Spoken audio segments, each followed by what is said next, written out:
If it's Wednesday, Republican rifts and partisan political warfare on full display today after House Speaker McCarthy announced a formal impeachment inquiry into President Biden, and as the White House steps up its response. Plus, Russian President Vladimir Putin meets with North Korea's Kim Jong-un amid concerns they'll make a weapons deal to fuel the Kremlin's war in Ukraine. The latest reaction from the White House's national security team ahead. And tech titans on the Hill. I'll interview a senator who was in the room for today's closed-door meeting with the power players at the forefront of the AI revolution as Washington tries to grapple with the potent and perilous new technology.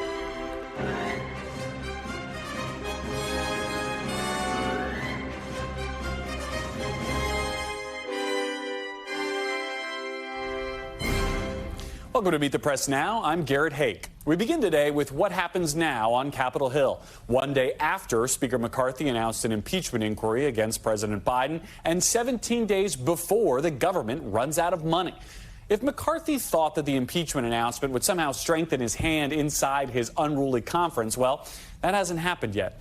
So far, things appear just as unruly around McCarthy as ever. As far as impeachment inquiries go, the evidence of presidential wrongdoing here is pretty thin at the moment. Even some Republicans agree. Today, the White House also wasted no time in pushing back on some of the GOP's claims that Biden was improperly involved with his son's business ventures, with a memo to reporters that included excerpts of witness testimony and plenty of public reporting, raising serious questions about the strength of the GOP's case. But to best understand McCarthy's decision and where it goes from here, don't look at the case itself. Look at the politics facing McCarthy. After meeting with his full conference for the first time since the announcement, this morning he outlined the scope of the inquiry and what he's seeking for the White House and gave no timeline for how long it would last. What more do Republicans need to prove and provide hard evidence of any possible wrongdoing? You used any possible wrongdoing. If you had an FBI informant allege someone was bribed and they used shell companies, how do you prove that? You'd have to get the documents. We don't have any of the credit card statements from all the credit cards from the shell companies. We don't have the president's bank statements. We don't have Hunter Biden's bank statements. Providing information like that would answer the question. All we're looking at in an impeachment inquiry is answering the question. They're answering the questions. McCarthy made his announcement the day the House returned from recess, and it comes as the Speaker needs all the support he can get from the pro-impeachment far-right wing of his conference on the fight over funding the government beyond September 30th. But if McCarthy is horse trading, what did he get? Not much, at least not yet anyway. While House Freedom Caucus members have long called for impeachment, they don't seem particularly moved to back the Speaker on anything else and are continuing to make more demands in exchange for even that mere stopgap plan to keep the government open a little longer. All as McCarthy faces the prospect of a vote to oust him as Speaker, which any member of his conference can call for at any time. Here's Freedom Caucus Chairman Scott Perry yesterday. I think we agree with the Speaker that impeachment it should not be done for political reasons. If the facts take us to that location, then that's where they should take us. But it has nothing to do with the debt, the deficit, the outrageous spending, the inflation that's crushing American families. Those are two separate issues, and they should be dealt separately. Meanwhile, Florida Congressman Matt Gaetz, a longtime thorn in the Speaker's side, also appears to be unmoved by the launch of an impeachment inquiry as he continues to threaten McCarthy's job. Joining us now, NBC's Ryan Nobles is on Capitol Hill, and NBC's Ali Rafa is outside the White House. So, Ryan, I'll start with you. The dust has kind of started to settle after yesterday's announcement. What does the House Republican Conference look like in the aftermath? Do they appear any more united on this matter than they did 24 hours ago? You know, Garrett, I spent the better part of this afternoon chasing down Republican members to ask them that exact question, and I'm somewhat struck by how uniform they are in the belief that this was the proper step by the House Speaker Kevin McCarthy. And part of the reason is probably because they don't ever actually have to go to the House floor, at least not yet, and cast a vote in this regard. They do seem to be all on the same page in terms of wanting more answers about this investigation into the Biden family. many of them are reluctant to say that they've seen hard evidence that connects the president's son's business dealings with the president himself. But nonetheless, they seem willing to let this process play itself out. And they really push away any suggestion that perhaps this is going to get in the way of all the important work that members of Congress have to get done this month, including, of course, that budget deal, which could lead to a government shutdown at the end of the month. So at this point, McCarthy does seem to have all his troops in line. The big question, of course, Garrett, is how long will that last? Yeah, look, I mean, nobody wants to link these things on the record, but we know that McCarthy has credibility problems with the far right. Do you see any indication that taking this step has bought him any love from those members? He's kept Marjorie Taylor Greene in the camp, okay, but does he get anything back from the members who trusted him not very much before he was the speaker and even less after the debt ceiling deal? You know, almost the opposite, Garrett. I mean, I think many of these House Freedom Caucus members and conservative members, because we should point out Matt Gaetz, who's kind of the leading voice in this regard, is not a member of the Freedom Caucus. They, first of all, are making it clear that impeachment has nothing to do with the budget process in their mind. You know, they have very specific goals and very specific demands about the budget process, and they have very specific goals and very specific demands about the impeachment process, and they want everything. They're not looking for one thing in exchange for another. And so there is still this real threat, this cloud, if you will, that hangs over the House Speaker, that at any moment, one of these conservative members could offer up this motion to vacate, and we could be in a situation again where he is fighting for his speakership. That is maybe not something that's going to happen today or tomorrow, maybe not even a week from now, but it continues to be a lingering threat, and that is really what's guiding many of the decisions that you see the Speaker making at this stage. And Ali Rafa, the White House was not caught off guard by this. They seem to have been operating from a position like they knew this was going to happen eventually, and when it did, they'd be ready. We saw a forceful response from the structural White House, but nothing so far from the president. Is that intentional? Yeah, Garrett, I think it is safe to say that that is intentional. And remember, this was the first public appearance that we've seen by Biden at this cancer cabinet meeting. And he very well could have commented on this impeachment inquiry being launched, but he chose to take this opportunity to really reshift the focus to his domestic agenda. And this is a familiar strategy and approach that we've seen from the president and the White House before. You think of whenever there is a development in the legal woes of Hunter Biden, we see the White House sort of put this shell around the president not taking questions not only on his son Hunter, but just on any sort of world news. The president sort of going into a silent mode when it comes to answering the press's questions. And that's what we're seeing right now. But I think the bigger question is, because we don't know how long this is going to last, what risk does the White House take continuing this sort of vow of silence? This is coming, remember, these new sort of powers that these committees have. They've already vowed to potentially interview more Biden family members, request more financial records, more documents. They run the risk of, by ignoring those requests, approaching this as sort of a lack of cooperation. And what could potentially come out of that messaging-wise is definitely risky for the White House and the president. Ryan, I want to bounce back to you on that point. I mean, that was sort of always true in the sense that all these committees have subpoena power. They were already investigating the president and his family members in one capacity or another for months. What does James Comer, the inquirer, have in his arsenal that James Comer, the committee chair, didn't before? And are they any closer to getting at any of that evidence that the speaker so pointedly underscored they don't actually have?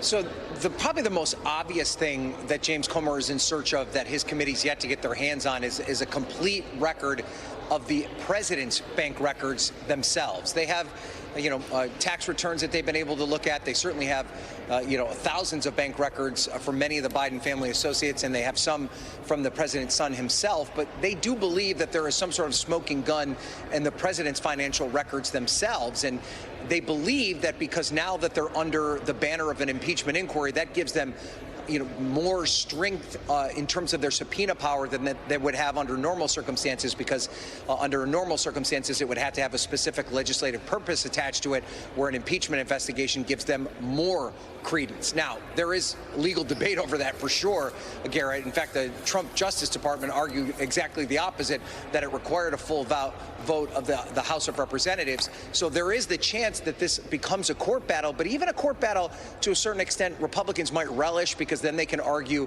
that the president and the White House are trying to hold something back. So what this does is it really just puts the investigation on steroids, if it weren't there already. And now you're going to see them, put a lot of energy and effort into this in search of that smoking gun. The question is, will they ever find it? And Ali, yesterday, Hakeem Jeffries, the House Democratic leader, made it very clear that House Democrats are going to back President Biden to the hilt on this. At the forefront of that's going to be Jamie Raskin, the top Democrat on House Oversight. What's the coordination like? What's the relationship like between the White House and particularly Raskin, but some of these other kind of frontline impeachment defenders on those relevant committees as they prepare to be in battle over this going forward, whether the White House is engaged or not? Yeah, Garrett, and you've got to think that those voices, those people who are going to take the front attention on this, are going to take sort of the attention away from the president and the responsibility of the president to comment on this. And I believe it was Ryan that had some reporting earlier this week about Jamie Raskin and House Democrats on the House Oversight Committee, and how they had already planned their strategy to counter-message and to defend the president. You've got to think there's coordination and cooperation there with the White House. That's something that was asked at the briefing today, but Press Secretary Karine Jean-Pierre didn't provide any details on that. But that could be the reason, these staffers in what has become sort of a war room by the White House counsel's office, they've been working on counter-messaging strategy, using these claims that House Republicans have presented against them and using their words against them as part of this counter-messaging effort. All right, Ryan Nobles and Ali Rafa, thank you both for that reporting. We'll be busy going forward. And joining me now on set is Rhonda Colvin, senior congressional reporter for The Washington Post, former Florida Democratic Congresswoman Stephanie Murphy, and Jim Garrity, senior political correspondent for The National Review and a contributing columnist at The Washington Post. So, Rhonda, if Kevin McCarthy had one kind of card in his pocket here coming back from recess to play with his conference, it was this impeachment inquiry startup. What did he get for that card? I think right now he got a pacified caucus, where it looks like for right now they're okay. And as your reporter said, they seem to be falling in line with him right now. How long that will last, I think, is the question we're all asking on the Hill, right? Especially when it comes to, any of those moderate or folks in the middle who are concerned about being reelected in the next House races. They're the ones that are probably going to, speak, at least behind closed doors, about their concerns about this. But right now, he at least has a conference that seems okay about what he did yesterday. But he also had a spending bill fall apart today that they were trying to bring to the floor. How much does the High Wire Act get more complicated for him as we approach the end of this month? It gets very complicated because we are working with a deadline, September 30th, for the shutdown, the potential shutdown. And from what we saw today and what we're hearing, there really isn't a very true path to not shutting down the government, which is incredibly scary. And that's not really what's being talked about, as we've all been talking about the potential impeachment. But that does also overshadow the work of Kevin McCarthy and the decisions he's going to have to make in the next few weeks. But it's going to get messy. I think this is really going to be a messy 3 weeks. Overshadowing and beyond. Overshadowing the sausage making may be part of the point here, too. And to that point, Jim, everybody we talked to kind of denied the idea that there's politics in the timing of this. But this has very much the flavor of if it looks like a duck and quacks like a duck, it's probably a duck. Matt Rosedale came right out and said it, saying he finds it very convenient that this comes out the week they're returning to Washington, and it's supposed to be focusing on these appropriations bills. What do you make of the timing of this? It's not like there was some thunderclap of new evidence over the recess. House Republicans had a very nice, good thing going, right? You had this steady drip, drip, drip of, oh, look at this shady businessman that Hunter Biden was in deal. You could have an near endless amount of embarrassing stories causing a headache. Biden would insist, I don't want to talk about it, and and all that kind of stuff. And that would all be very good for the 2024 presidential election. The odds that you're going to find some smoking gun, with a canceled check that says, for altering government policy, made out to Joe Biden from shady Kazakhstani businessman, you're probably not going to find that. And the odds you're going to get, any House Democrat to vote to remove Biden, exceptionally unlikely. And you know it's going to go to the Senate, which is currently controlled by the Democrats. You know this isn't going anywhere. So the value was in the messaging of it. The actual starting the process then creates the point, well, now you're going to have a vote, and now it's going to be a bigger deal. I guess if you don't want people paying attention to appropriations, it's worthwhile, but it just seems like it's a rerun of what we saw a couple years ago. It seems to me like there's a trade-off here for McCarthy. He wants the bigger spotlight on this inquiry now because only conservative media has been paying attention to the Hunter Biden stuff, but the rest of the country hasn't necessarily. But doesn't that also raise the stakes that if you don't find anything now in 2023, in 2024, you can't bring this issue up again after you have an impeachment inquiry and it lands with a thud, right? No, I was going to say MoveOn.org will resurface and use the slogan again and say, this has all been done, all kind of stuff. If anything, I said you want this slow, steady. You don't want anything rushed. You want to take your time with it right up until Election Day 2024. Well, Stephanie, how does that timing play out here? I mean, obviously, the longer this goes, in some ways, it's better for Republicans to kind of keep this impeachment inquiry in the headlines, but they also can't end it, right? If you end this without an impeachment, you've functionally acquitted the president. Yeah, they have started something that they can't put back in the box, and I'm not sure it's good for them from a political perspective, because at some point they are going to, he may have spared his vulnerable members, the 18 who are in Biden districts. He may have spared them a vote this week on opening an inquiry, but he cannot spare them the vote of voting on impeachment. And so he better hope that this inquiry turns up a smoking gun. And from my experience with congressional investigations, we have limitations that the Department of Justice does not. And January 6th, I think we got a lot of information, but we had a lot of people who played hide the ball with us. Right. And one recently, Navarro, just got convicted of contempt of Congress, and so maybe that will play into, you know, the willingness of the people to participate in this impeachment. But DOJ has incredible powers to get information in a criminal investigation that, and if they haven't turned something up, what are the chances that Congress is going to turn something up? Well, and this is one of the things I've been thinking about, that most of these accusations had to deal with Joe Biden's time as vice president. There were 4 years of a Trump Justice Department that also didn't turn anything up on this when, you know, they might have been motivated to do so. I want to ask you about precedent here when it comes to impeachments, because Kevin McCarthy has argued that Speaker Pelosi set the precedent of moving down this path without authorizing an inquiry, which is true in the strictest sense, that Speaker Pelosi started the first impeachment without a vote on an inquiry. I want to play a little bit of what he said about this and then ask you about it on the other side. Nancy Pelosi changed the precedent of this House. That was this doesn't preclude from a Nancy Pelosi changed the president of this House on September 24th. It was withheld and good enough for every single Democrat here. It was good enough for the judge. Why would it have to be different today? Now, the House ultimately did end up voting on moving towards that first impeachment, and I pressed him on this some yesterday. Like, he's the speaker now. He can point to Pelosi as much as he wants, but he's in charge now. Do you worry about his argument there? I'm curious what you make of it, but the idea that House Democrats were so aggressive in oversight against the former president in the last couple of Congresses that this kind of comes around on you now in perhaps not entirely good faith ways from the Speaker and from House Republicans? You know, I think the American people have gotten used to the fact that hypocrisy is the name of the game in Washington. What? Right? Shocking, I know. But we are so divided and so partisan as a nation and as a Washington that you play by rules if it benefits your team. And then when the tables are turned, you know, you argue against it. And that's what we're going to see as this impeachment unfolds. And it starts with his explanation for why he's using the impeachment inquiry without a vote. But it's going to go on through, you know, whether it was the Ways and Means Committee, one of the 3 committees that are going to be a part of this inquiry. They're going to call for the current president's tax records under Section 6103, which, when I was on the Ways and Means Committee, we used that section to call for the former president's tax records and got excoriated by the sitting chair of the Ways and Means Committee. And let's see what he'll say. It will be hypocrisy. It's going to be fascinating. I got to talk about the other big political story of the day, which is Mitt Romney hanging it up, says he's not going to run for re-election. Rhonda, Talk to me about Mitt Romney, the senator, and his last act, if indeed this is his last act in American politics. Well, he seems to suggest that it is his last act. He also pointed to his age, that he'd be in his 80s if he did run again and was reelected. But Mitt Romney has had a tough time in his Senate career. He was there in 2018. He was the only Republican to vote to impeach Donald Trump in the first impeachment over the Ukraine call. He also voted to impeach him again. He's been this standout, and he's just...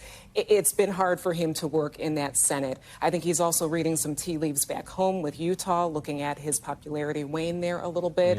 It is a Republican-leaning state, of course, and if you followed last week, there was the special election with a GOP primary for a House seat there, and the Trump-supporting candidate won that. So I think Mitt Romney is very aware of the politics of the day. He mentioned in his letter today that it is hard to run in this environment when there's so much populism.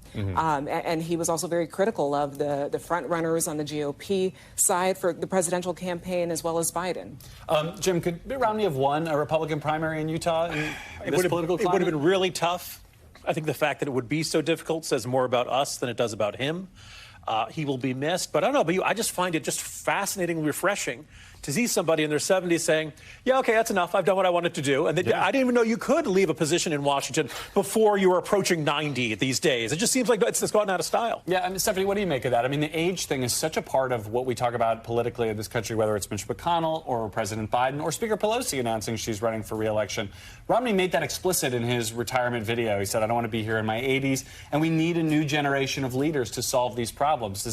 Will that message be heard by the people who need to hear it in Washington? One would hope so. I'm still somebody who believes in a citizen Congress, which means that ordinary people get a chance to serve, bring their experiences, having lived a life as average Americans do, to Washington and legislate from that place. This isn't supposed to be a lifetime career. You know, I think that's not healthy for our democracy. And so he's demonstrating a level of self-awareness and a lack of ego that is rare in this town. And I have a lot of respect for him and what he's accomplished. I certainly hope that others take note, because the Democratic Party has a deep bench of really dynamic and interesting young leaders who are politely waiting their turn because they don't want to risk their career getting out too far in front of, say, a sitting president. There you go. 76, old enough. We'll leave that there as our closing thought here. Thank you all for the panel for coming in for today. And coming up, new filings and fallout for the former president as Fulton County prosecutors dig in on trying Trump and his 18 co-defendants together in that massive Georgia RICO case. But first, my one-on-one interview with the National Security Council's John Kirby as the White House threatens sanctions and retaliations for a potential arms deal between North Korea and Russia. That's next. You're watching Meet the Press Now. Welcome back. North Korean leader Kim Jong-un and Russian President Vladimir Putin held a rare in-person meeting today, smiling for the cameras as they toured a Russian space facility and discussed future military cooperation. It comes as the White House is warning about a potential arms deal between the two U.S. adversaries.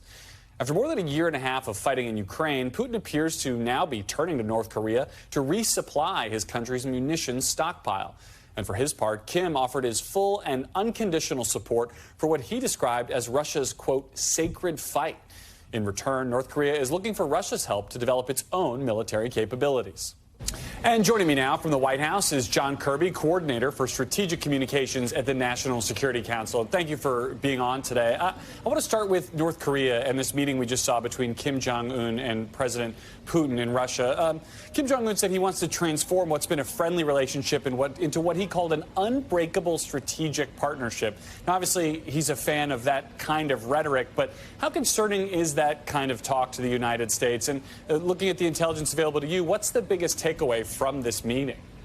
Difficult to say what the big takeaway is from the meeting right now, since they haven't really announced anything in terms of specific negotiations or arms deals. We're going to watch that very, very closely. We've been warning about this potential arms deal for quite some time, and that's why, because we are concerned about any capabilities that might be given to North Korea or bought by North Korea that could help destabilize the peninsula, or anything that could go the other way. And Mr. Putin to make it easier for him to kill innocent Ukrainians. Now, as for this strategic partnership, I think that much remains to be seen here. These are not two countries that play well with others, and they are not two countries that have any kind of long-standing history with cooperation between the two of them. They are pretty isolated on the world stage. So we'll see exactly where this goes, but I can promise you this.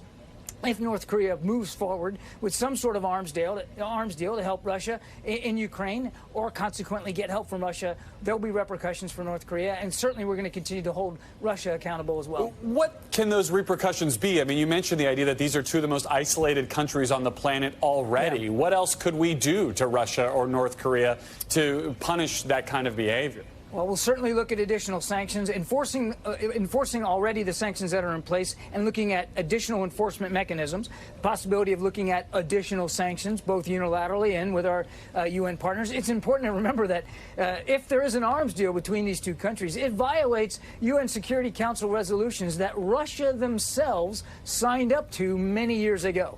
So there's a great irony here. We'll look at options inside the UN as well. You know, we got the General Assembly coming up next week. And then lastly, we're going to continue to call it like we see it. It was weeks ago when we said we thought that these two countries were going to be working together on some sort of transfer of arms to Russia. A week or two ago, we said we thought there could be leader-level meetings. We're going to continue to call it out as we see it, and make sure that that they can't do this in a non-transparent way. Now, the White House has definitely been out in front on this. I think it's pretty clear what the Russians could want from the North Koreans. But what do the North Koreans want from Russia on this? I mean, for Kim, it's a coup just to have a meeting like this with another world leader, right? But what are the takeaways for North Korea other than elevating themselves on the world stage? Well, again, it really depends on what kind of arms deal they come up with. We don't know exactly what sort of trade space they have with one another. We know that Russia wants, at the very minimum, artillery shells, because this is a gunfight in the Donbass in southern Ukraine.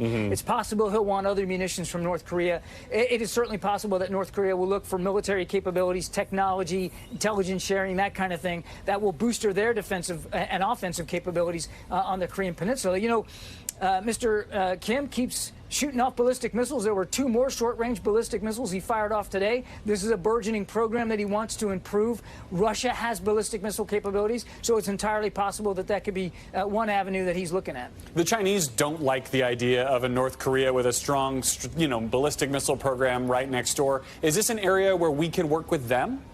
We know that Beijing has probably more influence in Pyongyang than any other nation on earth. And as to say, it's not perfect leverage that they have, because Kim Jong-un spurns a lot even from Beijing. But Beijing does have influence in Pyongyang, and we would encourage them to continue to use that influence to curb these appetites by Kim Jong-un, and to try to help us all try to achieve a more stable Korean Peninsula. To date, China's not been willing to do that. They are not enforcing all the sanctions that are in place. Sanctions, again, that they signed up to through the UN, and they have not put enough pressure on Kim Jong-un. We'd like to see him do that. I'm starting to feel like unenforced sanctions is a theme here. I want to talk about Iran a little bit. You have said that the money that the administration is unfreezing from Iran in exchange for these hostages coming back will be used for humanitarian purposes. And you've outlined some of the ways in which that can be enforced or at least monitored. But $6 billion is still $6 billion, right? If it's money that the Iranian government doesn't have to spend on these humanitarian needs, doesn't that free that money up for them to spend it on other things, right? I mean, talk to me about the controls that exist on this money and why the Iranians can't just sort of move money around in a way that makes this $6 billion free for them to use how they see fit. Yeah, so a couple of thoughts here. First of all, the controls you talked about, they have to specifically ask for withdrawals from this account to be used for legitimate humanitarian purposes, medical equipment, medicine, food, that kind of thing. And that money will be administered through the Qatari National Bank. We will have visibility on those transactions. We can cut off those transactions if we don't think they're going to try to cheat. We can certainly refreeze those funds if we continue to see the regime try to cheat against this. But it's important to remember that the regime doesn't get any of this money. When they submit a request and it's legitimate and we agree that it should be supported on behalf of the Iranian people, it'll be going to vendors who will purchase that equipment or that material or that food and get it into Iran that way independently. The mullahs, the regime, has no direct contact with these funds. It goes directly to the Iranian people. And again, we have total control over whether or not we want to refreeze that or not. So it's functionally, the Qataris are acting like an escrow account here, essentially, where the Iranians don't ever touch this money directly. Is that a fair way to understand this? It is correct. The Iranians will not be able to touch this funding directly. Now, look, your other question was about, well, it could free up funds for other things. Sure. We are already putting a lot of pressure on Iran for their destabilizing activities, support to terrorism, maritime shipping attacks, sending drones to Russia to use against Ukraine. We will not hesitate to continue to leverage more sanctions, more pressure to hold Iran accountable for their destabilizing behavior if they continue to perform that. We've even boosted our military presence in the Arabian Gulf because of the attacks on maritime shipping. So the president is going to use a wide range of tools here to continue to hold Iran accountable for this destabilizing behavior. And we have no reason to suspect that they're just automatically going to stop doing these bad things. Right. So we're going to keep that pressure on. And I suspect what would help the president is having confirmed people in the top of his military leadership. I want to ask you about Senator Tuberville's holds on military promotions. He was on this program yesterday, and he's really trying to put the onus on Democrats to find a way to work around his holds. I want to play for you what he told us yesterday. We could do all the top brass in probably less than 2 weeks. You know, I'm not holding up all the nominations. I'm just holding up a group at a time. We could do one this afternoon in 2 hours, but Schumer won't bring it to the floor. Now, I cover the Senate in my day job. I understand the concern about creating a precedent here for agreeing to these tactics by Tuberville here, But at what point does the national security need outweigh the desire for Senate Democrats to win the argument here and have Tuberville fold on his own? The pressure really needs to be on the Republican side here. His Republican colleagues, they're the ones that have to they got to pull him aside here and tell him to knock this off. And he wasn't being honest, by the way, in his interview, saying he's not holding them all up. He's holding up more than 300 generals and admirals. Every single one that gets nominated gets put in this blanket hold by Senator Tuberville, and it's absolutely having an effect on our national security and on our readiness. Have you heard anything from Senate Republicans or Republicans that you talk to suggest they are feeling that pressure and are ready to apply it to him? Because I'm not hearing a lot of it. No, I would agree with you. We have not heard that. Now, some Senate Republicans will say that, you know, they don't like his tactics. Right. You know, they agree with his concern about the policy that DOD is pursuing, but they don't like his tactics. But they're not doing anything. They're not lifting a finger to put enough pressure on him, this one senator who is holding up all these generals and admirals from moving on. All right, John Kirby, thank you for your time and for your expertise. Yes, sir. Up next, new developments in the Trump trials as prosecutors push to try all 19 defendants in the Fulton County racketeering case together next month. What it could mean for the trial's timeline next. You're watching Meet the Press Now.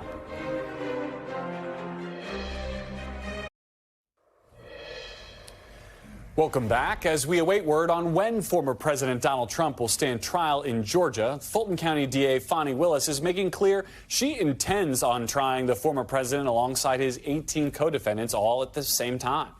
In a late filing yesterday, Willis argued that all 19 co-defendants facing RICO charges should be tried together to ensure a fair and an efficient trial, arguing in part, quote, the RICO conspiracy charge ensures any trial would share the same evidence and witnesses. Willis has proposed that trial begin next month, October 2023. But the judge presiding over the case, Judge Scott McAfee, has expressed doubts about such a complex case moving too quickly. Joining me now is NBC News Justice and Intelligence correspondent Ken Delanian, and we spent a lot of time chewing this sort of thing over. So, Ken, I mean, should we really expect that one of the most consequential trials in American history that's going to be on camera could start in 6 weeks? No, in a word, no. Okay, good. Thank you for joining us, Ken. No. Have a good day. Yeah. And particularly, we're not going to see Donald Trump on trial. We may see a couple of the co-defendants earlier rather than later, but it's hard to imagine it could happen in 6 weeks. What does it do to an eventual Trump trial if you do have split trials? If, you know, Kenneth Chesbrough and Sidney Powell basically go as the junior varsity version of this in October and Trump goes 6 months later? Well, the one thing it does is it gives Donald Trump and his lawyers a free crack at the evidence. They get to hear all the witnesses and see all the evidence. I mean, they're going to get that presented to them anyway in volume, but it's another matter to see how the prosecution is going to make their case. So that's an advantage for Trump. It also, could numb the public to this information. The only trial that's going to be on television of the big three against Trump So there's a lot of consequences. It's something that's worked to Trump's advantage so far. It's just the sheer volume of all these things, at least politically. So there is a hearing tomorrow, right? Do we expect an answer to this question tomorrow, or more filings and more questions? Yeah, probably not an answer tomorrow. But it's really interesting, Trump and a group of defendants are offering to waive their right to a speedy trial in order to sever from the defendants. And then you've got, as you said, Cheesebro and Powell, they want a speedy trial. And the DA is arguing that they'd like to try it all together because in the interest of justice and efficiency. And it's interesting, she did a really complicated, there was a cheating scandal in the Atlanta public schools. Yeah, sure. You know about sort of how she became publicly known nationally. Right. And I was looking today, there was actually 12 defendants stood trial at the same time in that case. So it can be done. On the issue of moving this case to federal court, Mark Meadows is appealing the decision that kicks it back to state court. You and I are both fake television lawyers. We both read that original filing here. Do you see anything in the original Meadows decision that's a warning shot for Trump or anybody else trying to move this case to federal court? Yeah, absolutely. I mean, the judge, in a resounding fashion, found no evidence to support the idea that Mark Meadows was operating as a government official, as the chief of staff. And a lot of the same logic, it would appear to me, non-lawyer, would apply to the President of the United States. For example, the famous call to the Secretary of State. Mark Meadows spoke on that call. He was advocating an investigation into bogus allegations of fraud. Donald Trump did the same thing. And the judge ruled that that was acting politically, not governmentally. Very good. Ken, we'll bring you back tomorrow for tomorrow's No Not Likely segment with Ken Deladian. Sounds good. Ken Deladian, thank you. And up next, Florida Governor Ron DeSantis goes after the latest FDA-approved COVID booster as he tries to regain ground in the Republican presidential primary. That story is next. You're watching Meet the Press Now.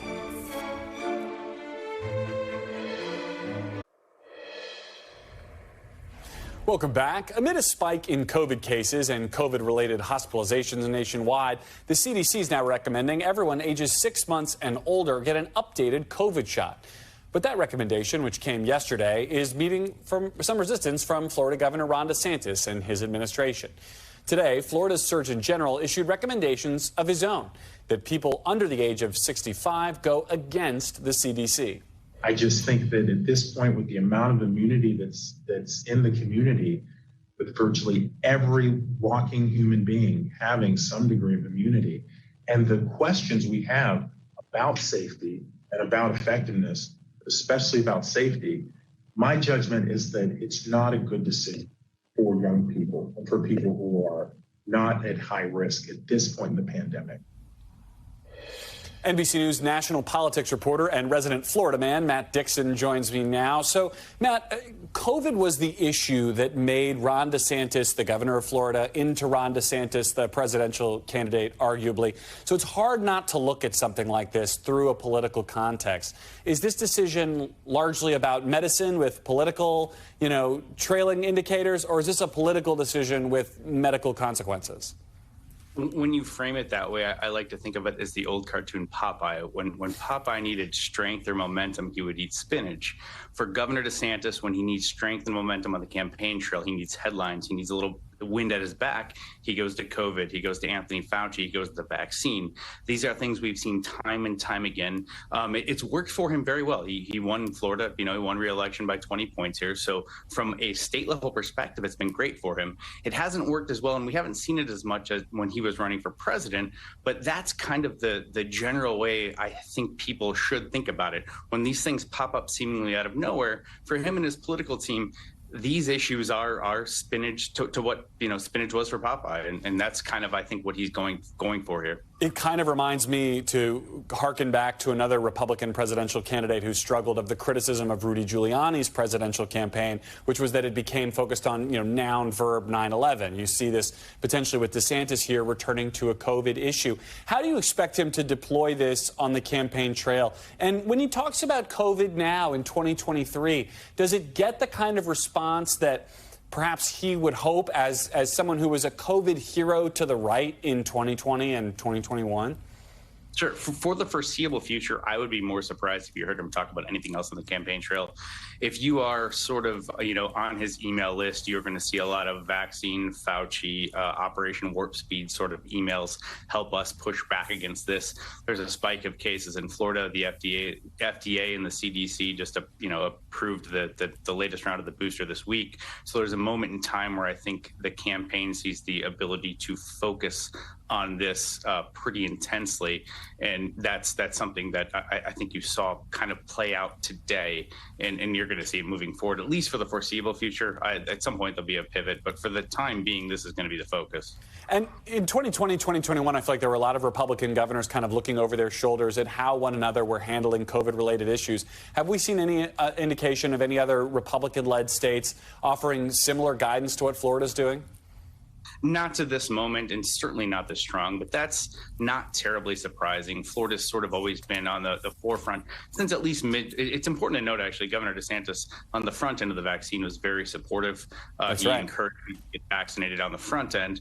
But since roughly 2021 or so, Florida's sort of been on the vanguard of the sort of state-level anti-vax movement. So Governor DeSantis and his administration, including today, have taken a much stronger stance than other Republican governors. But I don't think that's terribly surprising considering what we've seen over the past few years. I'll be very interested to see how other governors, particularly those who aren't running for president, react to this move. Matt Dixon, thank you for your reporting.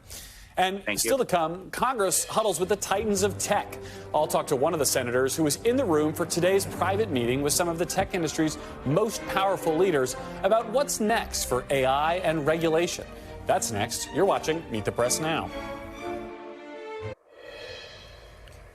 Welcome back. And as we've noted, Congress is struggling to keep its own lights on. But that same Congress is also being tasked with regulating one of the most complex technological explosions of our time on this planet, the AI revolution. No big deal. Today, in an effort to bridge a very large knowledge gap on the issue, senators on Capitol Hill huddled behind closed doors with tech's biggest titans, including Mark Zuckerberg, Bill Gates, Elon Musk, and some other big-name tech CEOs. Speaking to reporters outside the room, Tesla CEO Elon Musk and OpenAI CEO Sam Altman addressed the need for government regulation in this space.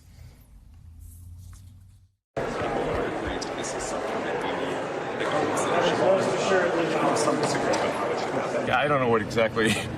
Perhaps the Department of AI. I think the probability of there being some sort of AI regulatory agency that stands on its own, similar to the FAA or FCC, is likely at some point. You think so? I think so. Senators Schumer and Rounds, part of the bipartisan group that organized the forum, praised the event while also warning of some of the challenges ahead. We got some consensus on some things. First, I asked everyone in the room, is government needed to play a role in regulating AI? And every single person raised their hands. AI is not going away. It's going to be here for a long, long time. The challenge that we have is, will we try to catch up on, first of all, the development of it here in the United States? Can we stay ahead of the rest of the world? Can we lead the rest of the world? And second of all, can we do it in such a fashion that our people truly benefit? Joining me now is one of the senators who attended that meeting, Democrat from Colorado, Michael Bennet. So, Senator, thank you for joining us. You were obviously in the room all day today. What was your reaction, broadly speaking, from what you heard from these industry leaders?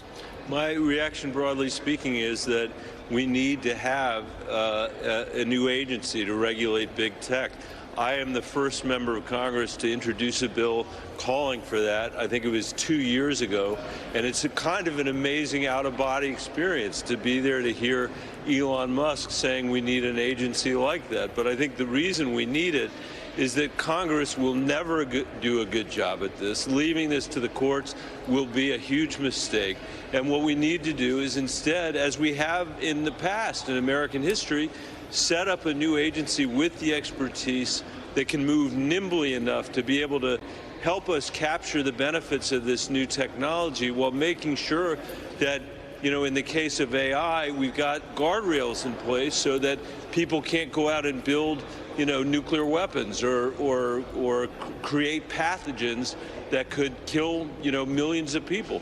That's stuff that we need to take seriously. It's stuff we need to avoid, and it's why we've got to do this. Senator, respectfully, when I hear government regulatory agency and nimble in the same sentence, I'm a little skeptical. I mean, how does an agency like what you're proposing keep up with a technology that has really just exploded in the last few years? It's a great question. So first of all, if you want to see somebody not nimble, that is the U.S. Congress. So by way of comparison, at least, they don't suck as much as we do. And I think it was hilarious that you started this by saying we couldn't even keep the lights on in Congress, because my book about this place is called The Land of Flickering Lights, for that reason as well. And so it's got to be properly staffed. Look, the FDA, some years it does a lousy job, some years it does a decent job.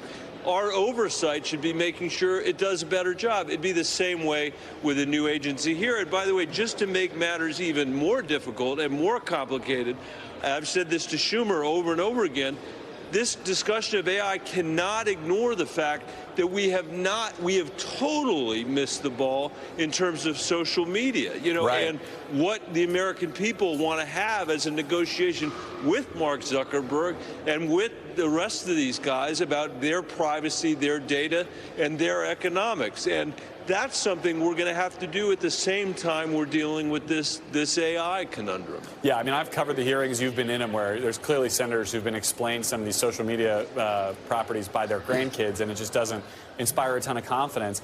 Should this meeting today, one of the criticisms of this meeting today, and to be fair, it's been widely, I think, praised on and off the Hill as a necessary step, but one of the criticisms was that it shouldn't have been closed doors. Do you think the public would have gained from watching this all play out, or does it kind of, potentially limit what you all might have learned if the world was watching more directly?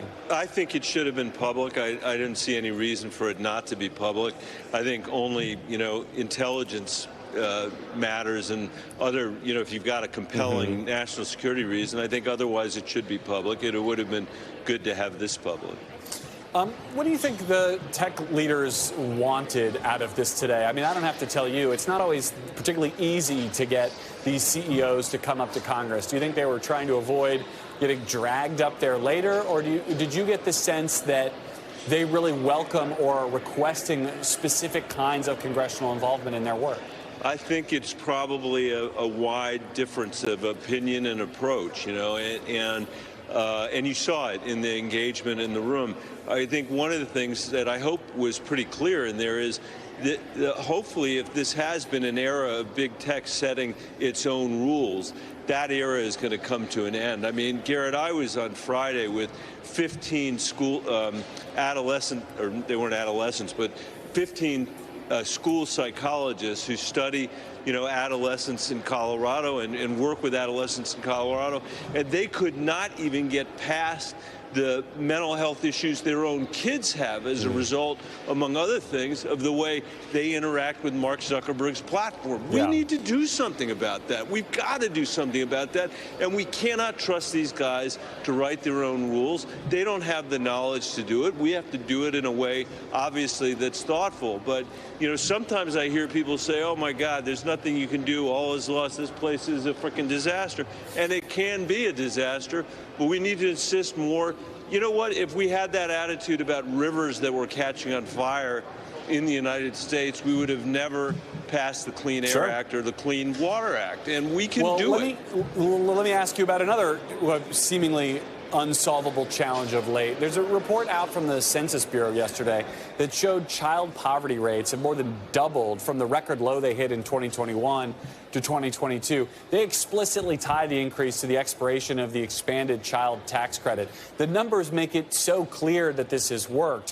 Why do you think it's been so hard to get an extension through Congress? I think that Congress has prioritized tax cuts for the wealthy and for big corporations instead of for working people.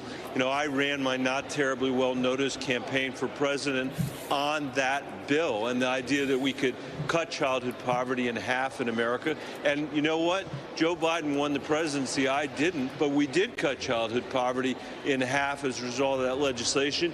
And the good news is we've proven to ourselves in the richest country of the world, we do not have to accept this degree of childhood poverty as a permanent feature of our democracy or a permanent feature of our economy.